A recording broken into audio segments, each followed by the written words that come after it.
શહેરના અનેક વિસ્તારોમાં જૂની જર્જરિત ઇમારતો આવેલી છે। શહેરના ફૂલવાડી, ચાંપરાજની બારી, મોટા ચોક, ઉજ્જડ પાર્ક, દરબારગઢ, મુખ્ય શાક માર્કેટ તેમજ તીનબત્તી ચોક વિસ્તારમાં અસંખ્ય જૂની અને જર્જરિત ઇમારતો આવેલી છે।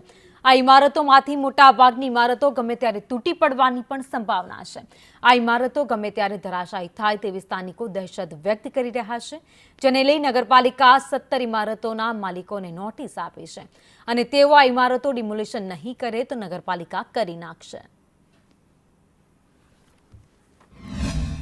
અત્યારે પાડવાના ગણતરીમાં છે કે પાડી નાખી અને કાંઈ કોઈને જાનહાનિ થાય એની આપણી જવાબદારી નહીં। દુકાનવાળા માને તો અમારે પડાવી નાખવું છે, પણ દુકાનવાળા સપોર્ટ કરે તો એ કોઈ કરે એમ છે નહીં।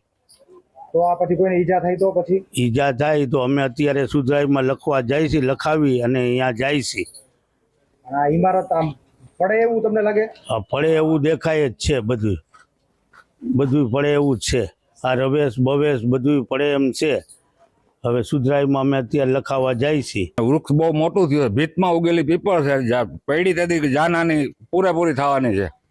એટલે આ પડે તો શું થાય એવું કઈ પડે તો પડે એમ જ છે। હા, ભીત ઉપર જ ઉભી છે પીપળ આખી, ભીતમાં ઉગેલી, કોઈ વાવેલી નથી, સમજ્યા? એટલે જોખમ પૂરેપૂરું છે। નગરપાલિકાને એટલી વિનંતી કે જલ્દી આને પાડી નાખે। ઝરમર વરસાદ પડે એટલે વર્ષો જૂની ઇમારત હોય તે ખતરારૂપ બની જતી હોય છે।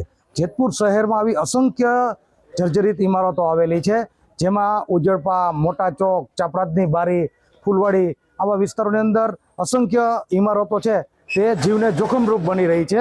ત્યારે આપણે જેતપુર શહેરના જે મુખ્ય શાકભાજી માર્કેટ છે ત્યાં પહોંચ્યા છે અને અહીંયા એક એવી ઇમારત છે। આ ઇમારત જોઈ શકો છો, તેમાં ગત રાત્રે સીડીનો ભાગ ધરાશાયી થયો। આ શાકભાજી માર્કેટ છે એટલે જેતપુર શહેરની પ્રજા એક દિવસમાં એક વખત તો અવશ્ય અહીંયા પસાર થાય અને આવા સમયે આ જર્જરિત ઇમારત છે તે ધરાશાયી થાય અને પડે તો ગમે ત્યારે ગમે એવી મોટી દુર્ઘટના બની શકે। આ જે લટકી રહ્યું છે તે માથે મોત, અહીંથી પસાર થતા લોકોનું માથે મોત લટકી રહ્યું હોય એવું લાગી રહ્યું છે। ઘણી જગ્યાએ એવું છે કે ભાડુઆત છે તે માનતા નથી કે મકાન ખાલી કરવા માટે, ને ઘણી જગ્યાએ એવી છે કે મકાન માલિકો બંધ મકાન કરી અને ચાલી ગયા છે અને તે બંધ મકાન છે તે મોતના રૂપ, ખતરા રૂપ મંડળાઈ રહ્યું છે। તો અત્યારે આ શાકભાજી માર્કેટની અંદર આ ઇમારત છે તે અતિ જર્જરિત હાલતમાં છે અને ગમે ત્યારે ધરાશાયી થાય અને કોઈ જો મોટી દુર્ઘટના થાય કે મોત થાય તો જવાબદાર કોણ? હિતેશ રાઠોડ, સંદેશ ન્યૂઝ, જેતપુર।